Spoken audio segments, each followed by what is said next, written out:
Humans of the cardboard, welcome back to Just Nuts, guys. Today I have a tier list post the February 2023 Yu-Gi-Oh! Ban list.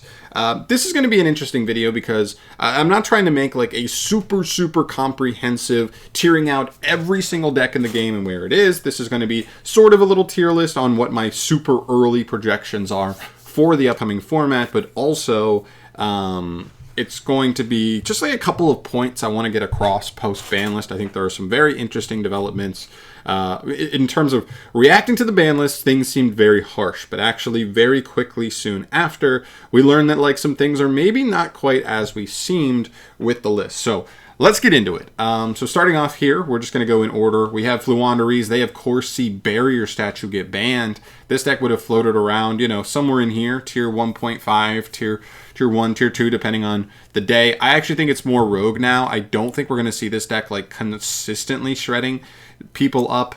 Not having Barrier Statue as part of their engine, yes, they can try and play stuff like the Harpy's Featherstorm, but that card's not searchable in their deck, and it's not very good going second either. So they still have problems going second. They still have consistency issues. They just seem like much worse Kashtira, to be honest. Now we get to the interesting part. We have Tearlaments. This is like one of the biggest things I want to focus on in this video. Tearlaments got decimated, right? We see Kit Kalos banned. We see all 4 Ishizu fairies go to 1. And we also see all 3 of the fusion names go to 1 on list. And even Spright Elf is also a hit to them too. But the deck is not dead. I have seen with my own eyes. I actually think this deck is going to be tier 2 in this upcoming format. I still think it'll be around. I still think it'll be playable. But it changes a lot. You have to mess around with King of the Swamp stuff. You have to mess around with Shaddoll stuff. Kashtira needs to carry some of this load as an engine, as that also kind of applies its own, you know, standalone value in making the deck more powerful. But the deck loses so much. It loses variability. It loses consistency. It even loses power in some respects. It loses a lot. A couple things to keep in mind. This deck used to be really good at very consistently ending with like Havness, maybe even Kelbeck in hand, both, and Bestials, as well as at least 1 or 2 Ishizu Shufflers in grave, and that's just all on top of what they would end on board. It feels like now they are not as consistently going to be able to do that, and so a lot of their boards are just going to be boards, stuff on board. They're not going to consistently end with all that stuff, all that other interaction from other areas of the game, and so they're going to be a lot easier to handle in terms of side decking. Stuff like Evenly Matched becomes a lot more potent versus them, just because they're going to have to build their boards on the board a lot more often. And there's just consistency questions. One, they're not milling 5 anymore off Kit Kalos, so whatever mills they get do not include that 5, so they're probably just losing power in terms of how many cards they just straight up mill, period.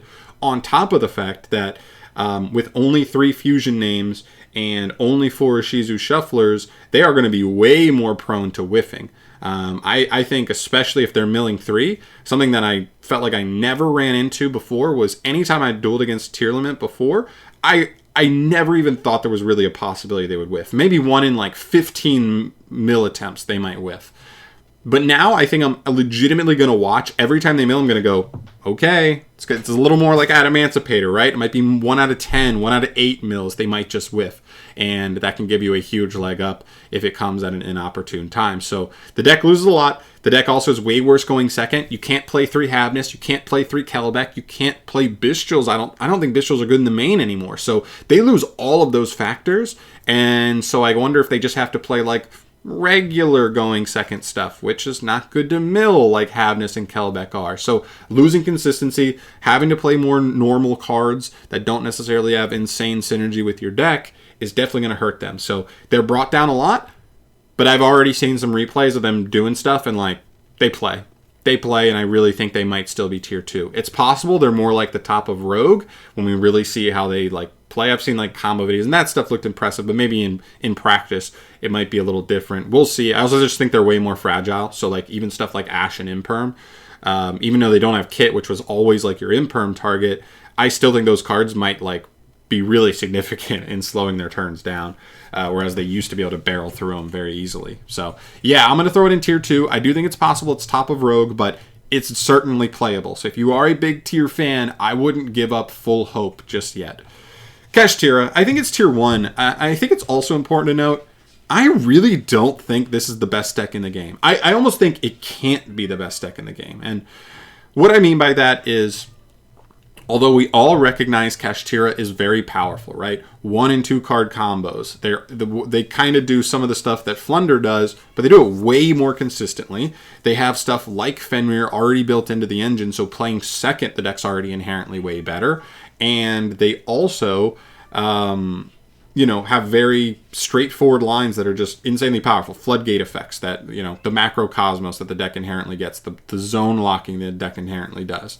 It gets access to that stuff super easily with basic combos.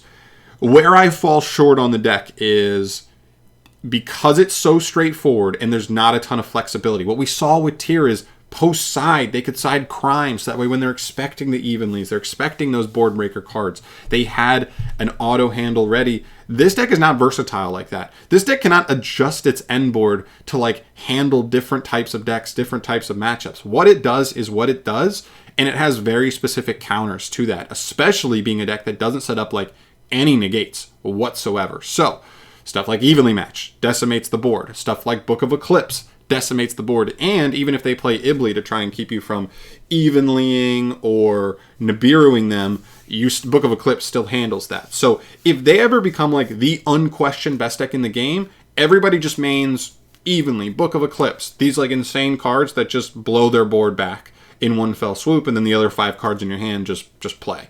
I really don't think they can be the best deck in the game. I think they'd be good. I think they'd be one of them in a more varied format where not everybody can hard counter them in the main. But if they are the best deck with the most representation, it won't last. So I really don't see them as a tier 1, a tier 0 especially, best deck in the game contender. I actually think Spright can end up being better than Kashtira. One, we already know Spright has 20 open slots in the deck to play whatever you want. Board breakers, hand traps, Fenrirs. You can even throw stuff like Book of Eclipse in there now, right? Just Book of Eclipse their board. Insanely flexible deck, and I think that's what makes them able to be so good is they're so flexible. On top of the fact that you could run Pure Spright, you could run Runic Spright with the Ishizu fairies, not completely out of the format, but much more minimized. Runic looks way more playable, so Runic Spright could be a thing. Pure Spright, Live Twin Spright, Tri-Brigade Spright, even the new one, Gishki Spright, all seem like they could have something going on. Now, I don't know exactly how hard they are hit with Elf being gone. They're definitely all worse in some fashion, but there are cards that kind of pseudo replace Elf. And I think that's important to note is when you lose a card like Elf, the deck isn't going from 100 to 0. If an Elf is 100 out of 100 and 0 is losing it, we don't just lose it. We're replacing it. We have Bujinki Ahashima, and when you consider that, you kind of look at it and go, oh, you know what, actually? That's 70% of what Elf is, kind of. Obviously, Elf being a quick effect is crazy. Elf giving the targeting protection is crazy. But as far as just being a reborning card, Ahashima and cards like that, maybe Coral Anemone in a more water-centric build, they kind of give 60 to 70% of it. So we're not going to 0 to 100, we're going 0 to 70, 0 to 60 on just one card in the whole deck. The whole main deck is intact. I think Spright is fine. I think Spright is super flexible, and I think it's going to be one of the top tier decks in the format. I also think Branded is going to be up here. It's hard to say because I don't know Branded's matchup. I don't know Kashtira's matchup versus everything fully just because I haven't really played with Kashtira. I know generally what the deck does. I haven't seen it, so it's hard to say. I do, however, think Branded was the one deck I looked at more than everything else and said, I think this is the deck that probably misses the ban list. I'd like to see Branded Fusion go to 1. It didn't. And now it's completely unscathed. We've seen Branded be somewhat responsive to the format and be able to adjust certain things about it to kind of not lose to specific stuff.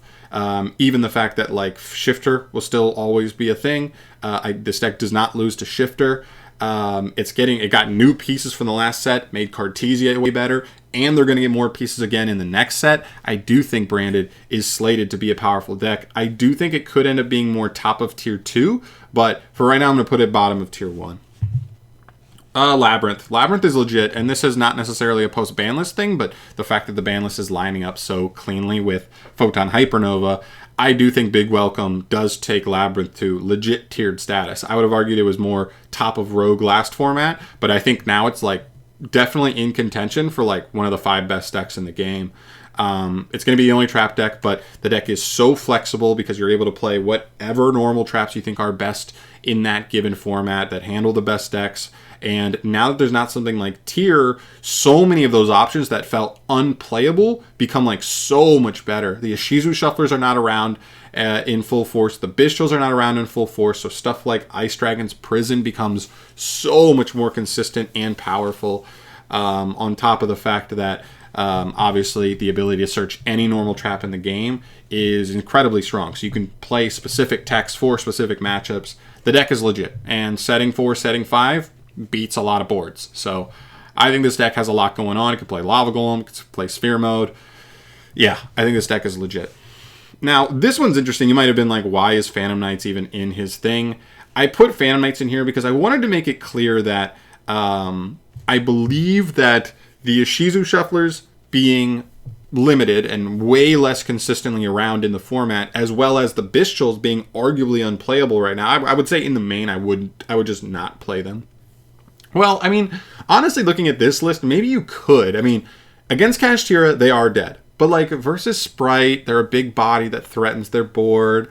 Versus Branded, they respond to stuff like Branded and Red pretty well. Versus Labrynth, they can have some utility, and obviously versus Tier, their deck's gonna be way more fragile to them. So they could be playable. I just don't expect them to be more consistently played like they were last format.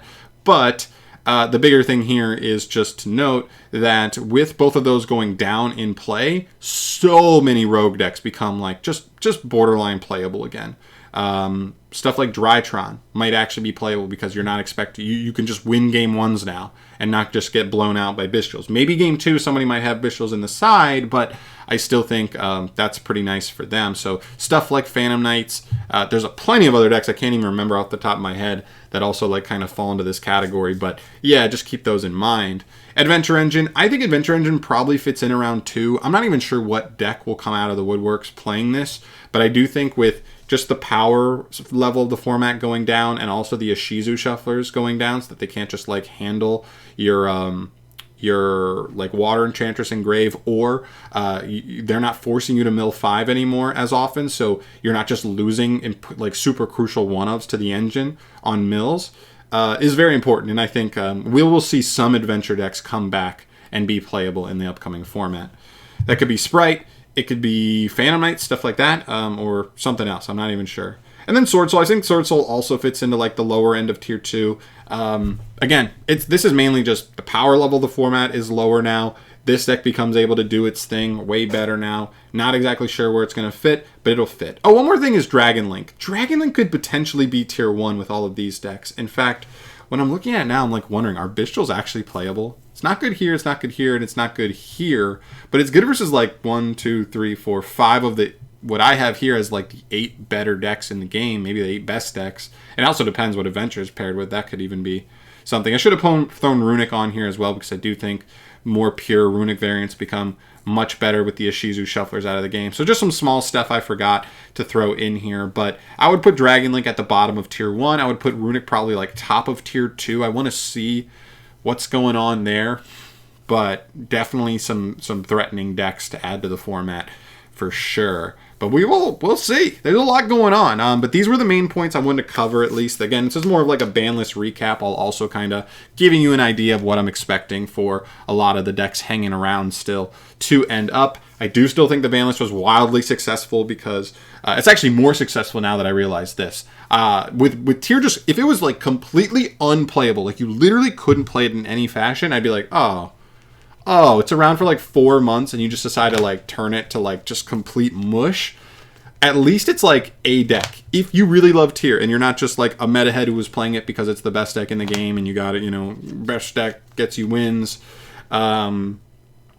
It's still playable. So I think that's really, really cool for the people who just straight up love tier. But Yeah, very, very interesting. We'll see what's going on there, but thank you so much for watching. As always, let me know your thoughts down below on everything here. Do you disagree with some of my takes here? Do you think some of these decks should be swapped up or down? Please let me know. Or also, are there any other decks that weren't necessarily directly hit on the ban list that might resurge with some of these removals? Because I know a lot of stuff was like gate kept by tier being massive. I'd love to hear your guys' thoughts on that. So let me know in the comment section down below. I'd love to have a conversation with you. I will definitely be down there typing away. So let me know. I'll talk to you in the next one though. Thank you so much for watching. Peace.